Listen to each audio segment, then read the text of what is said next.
Welcome back, friends. The moment we've been waiting for is fast approaching. The second beta test for Drakantos, the pixel art MMORPG, is just around the corner. Now, without further delay, they have said that the date is set for May. Now, yes, I can already hear some of you, well, what day specifically is it? Well, you know what? It could have been in December for all you know. Just be thankful we know what month it's coming out in. However, if you were interested in finding out the specific day as soon as it's announced, you might do yourself the favor of clicking on that subscribe button and hitting that notification bell so that you stay up to date on all news Drakantos right here on the Heroes Blade channel.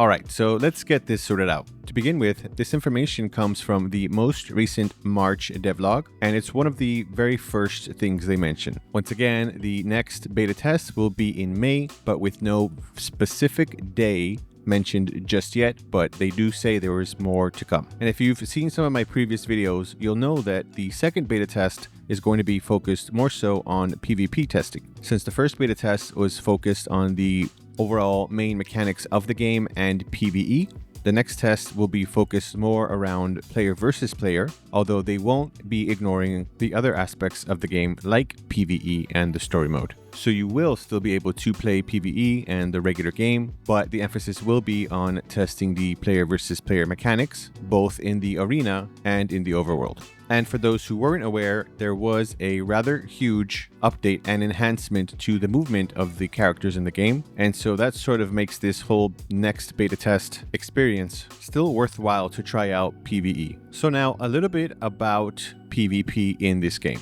Now they do mention that although the primary experience is centered around PvE and the regular story mode, there will be multiple ways for players to engage in this game, and that includes PvP. Now, the team creating Drakantos have a strong passion for competitive PvP games, which is the inspiration for them bringing this into the experience. So there are multiple ways you can enjoy the player versus player experience in Drakantos. Primarily, you will have Duel, which is a system where you can invite anyone to sort of fight you anywhere in the open world, which offers more of a casual and spontaneous experience as opposed to something more competitive. This is just something of a classic feature in most MMORPGs, where you can sort of test your skills and abilities with other players for fun or compete with your friends in a playful manner. Another way is through the red chest. Specifically, there are two types of unique treasure chests that may spawn out in the open world. There is the blue treasure chest that will summon enemies, and if all players survive, they will earn very many rewards. Now, the red chest, on the other hand, is specifically focused on PvP. When it's activated, it will give players a short window to gather around the chest, and once the timer ends, players will fight each other, and the last player standing will claim the bulk of the rewards. Now, they mention here that these type of encounters are intentionally left as chaotic and unbalanced, but that's sort of what makes them exciting. Next, we have Adventure Invasion. Now, Adventure Invasion is a sort of type of rare instance when you're out doing your Adventure Guild missions, which essentially groups you and another group of players into the same instance. And when this happens, the whole objective of the mission changes completely. When this happens, a new mission appears, calling you to collect red crystals called Aerolith. And these crystals begin spawning all across the map alongside different types of demonic enemies. And then both teams of players have to compete to gather as many as they can within the time limit. And within this, you can fight and defeat the other players as well and steal all the crystals they're carrying. And now an important thing to notice is that this is an involuntary system, meaning that this can happen at any point in time in any of the missions, and there really isn't a way to turn this off. Now, they mentioned that they understand that forced PvP is controversial and not everyone's a fan of it, but the point is to capture the tension and adrenaline of an open PvP system, but in a fair environment. Since both teams will enter without being aware beforehand, everyone is more or less fighting in equal condition. And in case you are worried about losing out on any type of rewards because of losing the battle, both teams will be rewarded regardless of who wins or loses. However, of course, the winning team will receive more abundant rewards, but the losing team will still get something. This is created this way specifically to make sure that players do not feel punished for the invasion happening, but instead see it as an opportunity and an exciting experience and a chance to earn even better rewards. So in essence, this becomes a sort of PvEVP session and allows you to experience something different from the usual grind if you're someone who just spends most of your time doing the regular missions. So I don't think you really have too much to be worried about if you are someone who's wary of PvP. because if you lose, it isn't exactly like you're going to lose your experience points or go down a level or lose gear. In essence, you'll just receive a somewhat lesser reward for the battle. Next are the Hellgates. Now, the Hellgates are a bit similar to the previous system I mentioned in the Adventure Invasion, which is that the players will enter the Hellgate either solo or in a group, and you'll fight enemies while gathering rewards along the way. But of course, you won't be alone. Other players will be in the same instance, and you may end up engaging in PvP to get the better rewards. We can think of this as a more intentional form of engaging in the PvPvE session. And in this mode, it's sort of an extraction point, which means that after some point, you can choose to leave and take the rewards that you have with you, or you can risk going even deeper for even greater rewards. And in this case, dying does mean losing what you have collected, so you need to take this into consideration before you choose to go even deeper. So this mode is sort of focused primarily on risk versus reward, and is created with the sole purpose of creating heavy tension and player interaction, and is designed as one of the most intense experiences in the game. And then of course there is the arena,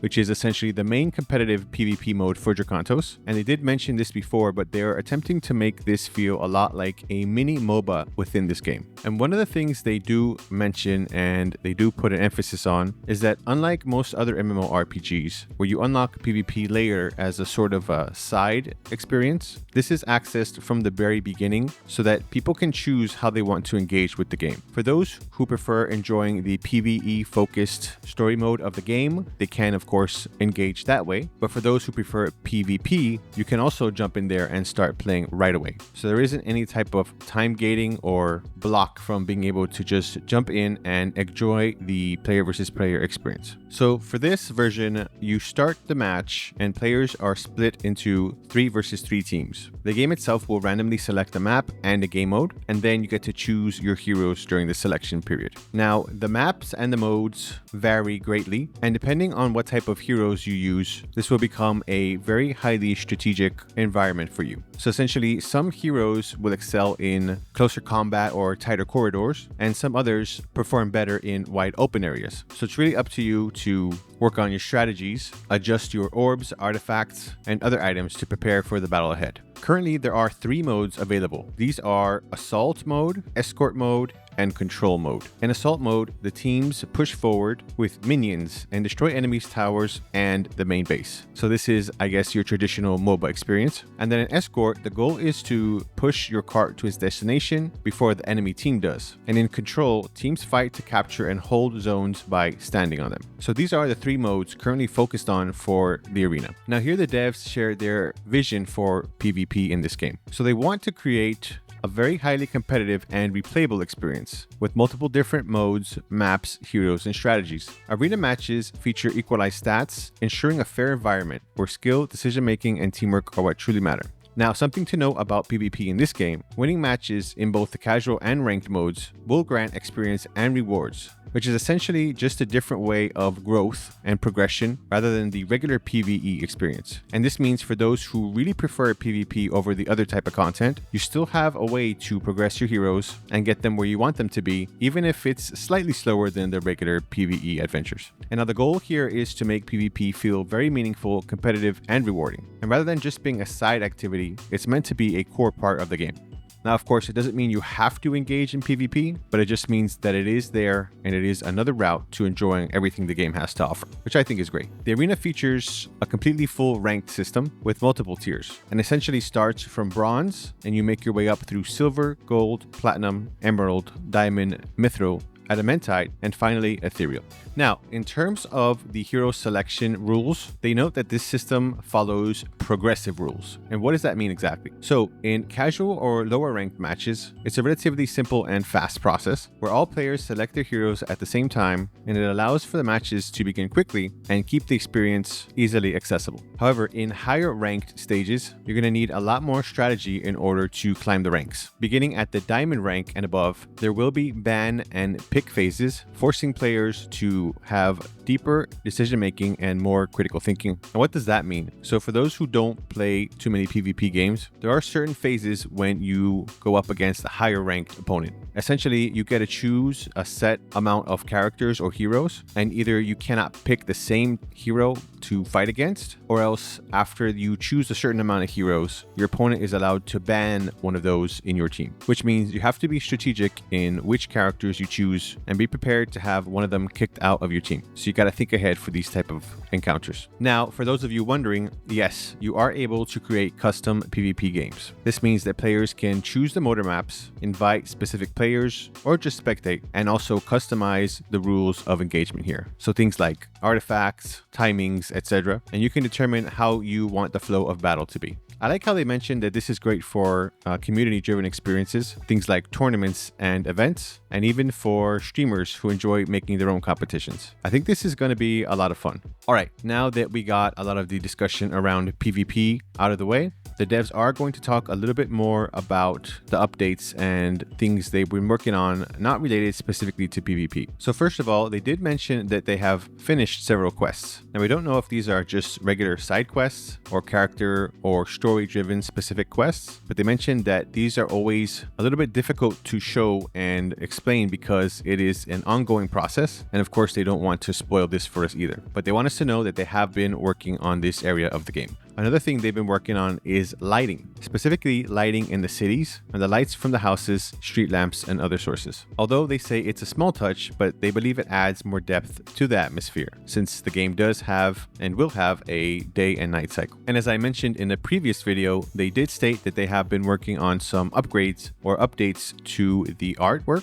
And it looks like they've done a great job with the mountains and forests here. And now they talk a little bit about the skins, which previously they did share with us new skins for Yura and Rhea. This time around, they're showing us a younger version of Byron. Looks pretty cool, I think. Apart from that, they've also updated the in-game menu to a pixel art version so that it matches the style of the HUD. They've also updated the visuals for the Adventurers Guild rank, and they say that this now displays the exact equipment tied to each rank, which allows the progression to feel a lot more tangible and visually rewarding. Now, as I mentioned in a different video, they did include fishing into the game, and so with that, they have added a fishing order system, which is sort of working as a weekly quest for players who enjoy the fishing minigames. Also, they said they have revisited some older trophies and introduced new ones as well. In addition, they've also finished polishing up the trading system, and they're going to start working on the player market next. Now, in regards to localization, they say they have made a lot of great progress on this. With a lot of help and much thanks to the community members, the game is fully translated into several languages. And these languages are English, Portuguese, Spanish, LATAM, Spanish Spain, Simplified Chinese, Polish, and Japanese. And they're currently working on German and Turkish translations as well. And they did post a small acknowledgement here at the bottom, which I'm going to go ahead and read. And they say that they'd like to take a moment to sincerely thank their game translators: Anagato, Arkham, Chavez, Carpenter, Dabura, Darkcourt, Diluc, Hiran, Kelkan Ko, O Alemel, Sheo, Tsu, Vidius, and Yushi. Thanks so much for your time and care and dedication that you put into helping them localize the game. Thanks so much to all of you. Now, at the conclusion for this March devlog, they hope everyone's excited to test the updated movement and controls, and they do want to give an apology for the fact that the development has not been progressing as fast as many of us would have liked. And they do understand that we have high expectations for this game, and they're doing their very best to deliver an amazing game for all of us players. And one final note here, that they are currently working to hire and expand the team. So with hopes in the future, the game will be out much faster, and not just that, but also that the updates once the game is live will come out in a timely manner as well. And there we have it. That is the March devlog for Drakantos, along with the second beta test announcement, once again coming in May, which is next month. So I hope everyone's excited as I am about this. And once again, please consider subscribing to the channel and clicking the notification bell so you can be up to date with anything Drakantos in the upcoming future, as well as that very specific day when the second beta test will begin. Now, as with the last beta test, they likely will just be picking people at random, so there's no guarantee I will get into it again. But if I do, of course, I will be bringing that to you here on this channel, and I'll be showing a lot of the PvP and a lot of the different modes that they have available including the new movement and controls. So, are you a fan of PvP? If so, which one of these systems are you most looking forward to? If you don't plan to test out PvP in the next beta, what are you most looking forward to? Let me know in the comment section below. If you enjoy gameplay, narratives, game reviews, gaming news, and commentary, consider liking this video and subscribe to The Hero's Blade. Until next time, wish you all the best and God bless.